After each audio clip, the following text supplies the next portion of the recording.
Sekarang kita lanjut momentum dan impuls halaman 104.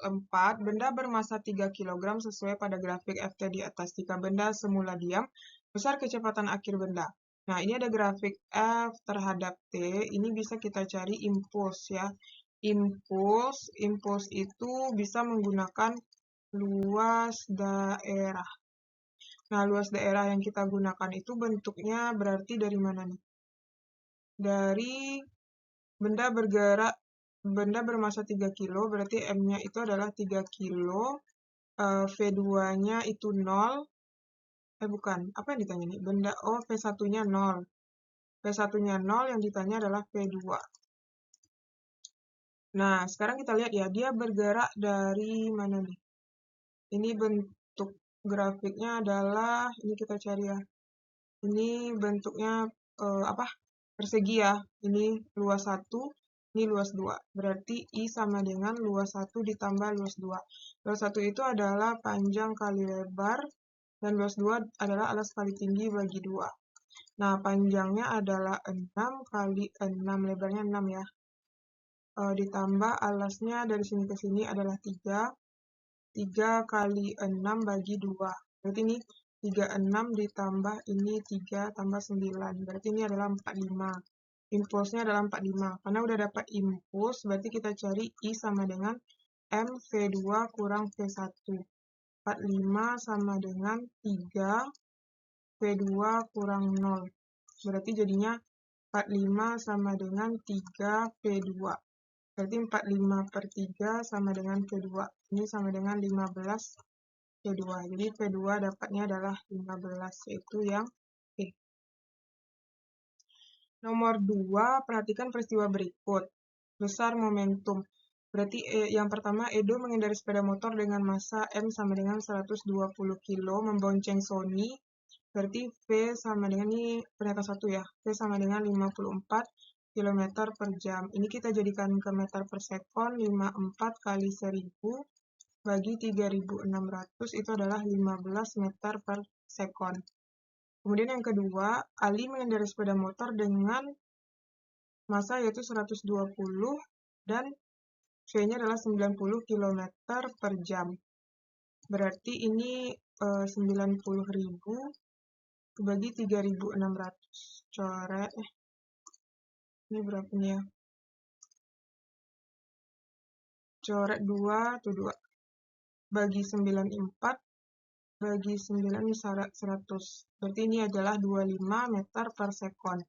Nah, masanya, jika massa Edo dan massa Sony adalah 40 kg, pernyataan berikut.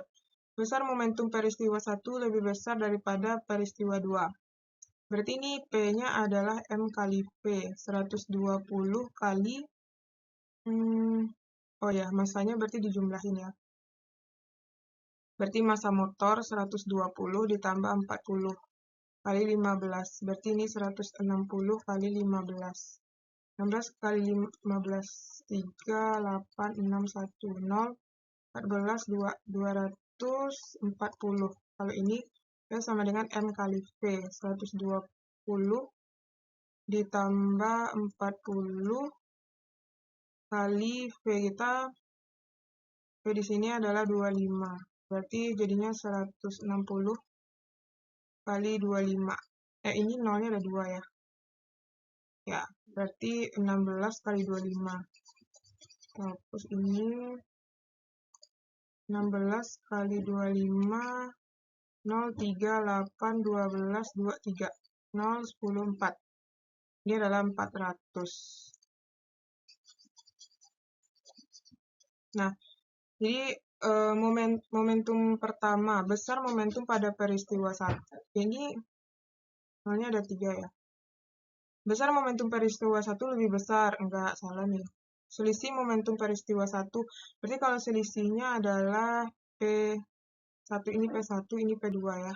P2 kurang P1, yaitu 4000 dikurang 2400. Berarti ini 1600. Selisih momentum, enggak. Peristiwa 1 memiliki besar momentum yang sama, enggak. Besar momentum peristiwa 1 lebih kecil, nah ini baru benar. Lebih kecil kan? Nah, Jadi jawabannya D. Nomor 3. Suatu benda akan mengalami gaya terbesar ketika menabrak dinding sehingga berhenti dalam selang waktu tertentu. Jika. Nah, artinya ini V2-nya sama dengan 0, kita anggap delta T-nya adalah 1 sekon gitu ya. Yang ditanya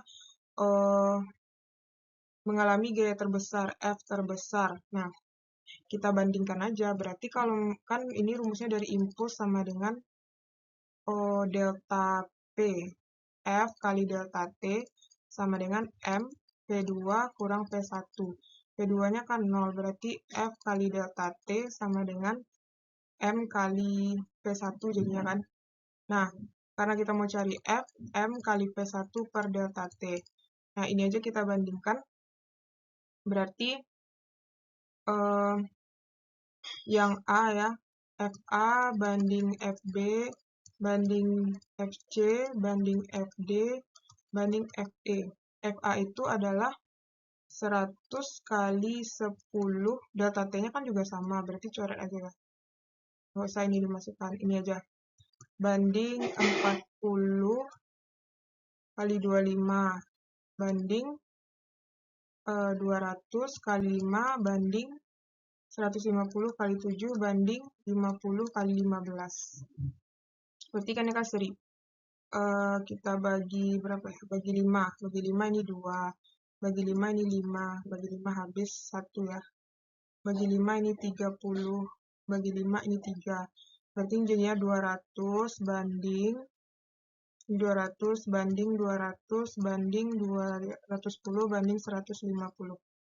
Jadi yang F terbesar mana? Ini kan? Berarti D ya jawabannya. Soal nomor 4, benda X bergerak dengan kecepatan V tiba-tiba pecah menjadi dua bagian besar. Dua bagian masing-masing besar momentumnya adalah P.